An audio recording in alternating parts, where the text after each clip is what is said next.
Why has the Israel-Palestine conflict persisted for more than a century, and why does it remain an unsolved puzzle?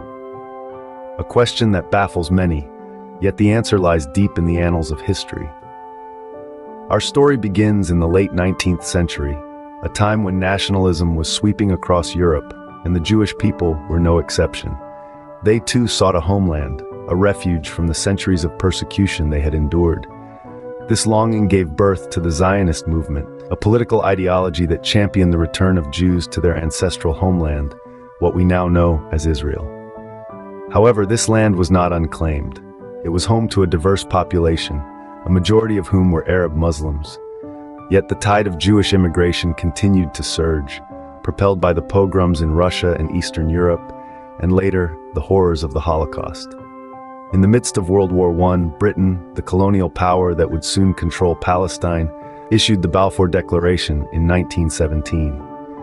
In this short letter, Britain expressed its support for the establishment of a national home for the Jewish people in Palestine, setting the stage for a clash of nationalisms. Following the war, Britain took control of Palestine under a League of Nations mandate. The British ruled with an iron fist, often pitting the Jewish and Arab communities against each other. Meanwhile, Jewish immigration continued to increase, exacerbating tensions between the two communities. In the aftermath of World War II and the Holocaust, the United Nations proposed a partition plan in 1947. The plan proposed dividing Palestine into separate Jewish and Arab states, with Jerusalem under international control. However, this was rejected by the Arab states and Palestinian leaders, leading to the outbreak of war. Thus, the seeds of this protracted conflict were sown, setting the stage for a bitter and bloody struggle.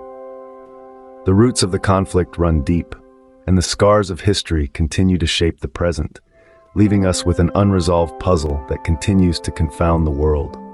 1948, a year of joy for some and a year of disaster for others. But why?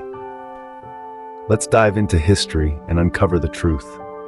In that fateful year, the State of Israel was declared, marking a significant milestone for Jewish people across the globe. But this joyous occasion is not without its controversies. The Declaration of Israel came in the aftermath of World War II, during which the Jewish people suffered unspeakable horrors. The creation of a Jewish state was seen as a safe haven, a beacon of hope for Jews worldwide. However, the path to this remarkable moment had been fraught with tension and conflict. This newly formed state was carved out of Palestine, a land already inhabited by a mix of Muslim, Christian, and Jewish residents. As you can imagine, this led to a bitter tug of war, culminating in the Arab-Israeli War, also known as the War of Independence for Israelis, and the Nakba, or catastrophe, for Palestinians. The Arab-Israeli War was a direct reaction to the establishment of Israel. The surrounding Arab nations, refusing to accept the partition of Palestine, launched an attack. The war lasted for about 10 months, causing significant loss and displacement on both sides. However, the most devastating outcome was the exodus of Palestinians. Over 700,000 people were either expelled from their homes or fled in fear during the war. This event, known as the Nakba, marked the start of a lengthy and painful Palestinian refugee crisis. These refugees found themselves dispersed across the region, in Lebanon, Jordan, Syria, and the West Bank, living in camps with harsh conditions. Their homes, their lands, their identities, all lost in the turmoil of war. This displacement and the ensuing despair continue to shape the Israeli-Palestinian conflict to this day. As Israel celebrated its birth, hundreds of thousands of Palestinians faced a grim reality: displacement and despair. This is the dichotomy of 1948, a year of birth and a year of catastrophe, a year of hope and a year of despair. The decades following 1948 were marred by wars and uprisings. But what ignited these flames? The story of Israel and Palestine is a tale of battles fought and revolts risen, each leaving their mark on the people and the land. Let's take a step back to 1967, a year that witnessed the Six-Day War. This conflict, despite its short duration, had profound consequences. It saw Israel seize control of the West Bank, Gaza Strip, Sinai Peninsula, and the Golan Heights. A victory for Israel, yes, but for Palestinians it marked the beginning of a long and arduous occupation. Fast forward to 1973, the year of the Yom Kippur War. This was a surprise attack by a coalition of Arab states, led by Egypt and Syria, on Israel. Despite initial successes, the Arab coalition ultimately failed to regain the territories lost in the Six-Day War. The fallout of the Yom Kippur War was significant. It sparked an energy crisis and led to a shift in global alliances. For the Palestinians, it was another chapter in their struggle. Now let's talk about the Intifadas, the Palestinian uprisings. The first erupted in 1987, followed by a second in 2000. These uprisings were marked by strikes, boycotts, and violent confrontations.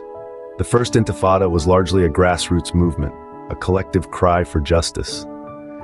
The second Intifada, however, was far more violent, with suicide bombings and military operations becoming the norm. The toll on the Palestinian people was immense, with thousands losing their lives and many more displaced. These key conflicts, the wars and the Intifadas, were turning points in the Israel-Palestine saga. Each one escalated the conflict, deepening the resentment and animosity on both sides. But the impact on the Palestinian people was particularly harsh. They found themselves caught in the crossfire, their lives irrevocably altered by the strife. These wars and uprisings only served to deepen the divide and intensify the animosity. The scars of these battles are still visible today, a stark reminder of a conflict that continues to rage on. The conflict is not just about land and religion, but about people. What is the human cost of the Israel-Palestine conflict? Let's delve into the humanitarian aspects of this issue. The Palestinians, particularly those residing in the Gaza Strip, are living under conditions that many of us could scarcely imagine. Restrictions on movement have been a significant part of their lives.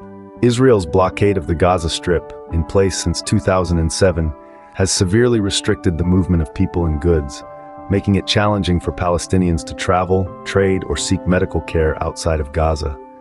Moreover, there is a severe lack of access to resources. Gaza, often described as the world's largest open-air prison, is home to nearly 2 million people, crammed into a tiny strip of land.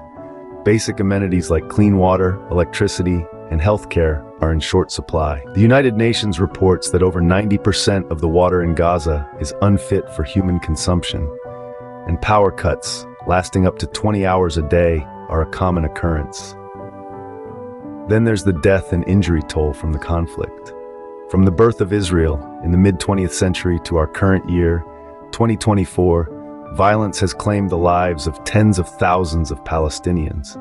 The number of injured runs into several hundreds of thousands. Each number represents a life cut short or a life forever altered by the conflict. One of the most distressing aspects is the impact on children. According to Save the Children, the majority of Gaza's children are in need of psychosocial support due to the trauma they've experienced. The sight of demolished homes, the sound of drones overhead, and the loss of loved ones have become a part of their everyday lives. The human cost of the conflict is staggering, with ordinary Palestinians bearing the brunt. The situation is a stark reminder of the urgent need for a peaceful resolution. The people of Palestine deserve more than just survival. They deserve the opportunity to thrive. Despite numerous peace efforts, the Israel-Palestine conflict remains unresolved. But why? The answer lies in a complex web of historical grievances, political maneuvering, and entrenched ideologies that defy simple solutions. Over the years, there have been countless attempts to broker peace. The Oslo Accords of the early 90s, the Camp David summit at the turn of the millennium, and more recently, the Trump administration's deal of the century. Yet, each of these efforts has failed to deliver a lasting resolution. Why is that? One factor is the continued expansion of Israeli settlements in the West Bank. Despite international condemnation, these settlements persist, creating a patchwork of territories that complicate the establishment of a contiguous and viable Palestinian state. But it's not just about land. The conflict is also fueled by a cycle of violence and retaliation. Each act of aggression, whether it's a rocket fired into Israel or a punitive measure against the Palestinians, only serves to deepen the animosity and mistrust between the two sides. And let's not forget the role of the international community. The United States, the European Union, Russia, and the Arab states all have their own interests and agendas in the region, adding another layer of complexity to the peace process. In recent years, The situation has escalated with the rise of more hardline leaders on both sides. The rhetoric has become increasingly polarized, and the prospects for peace seem more elusive than ever.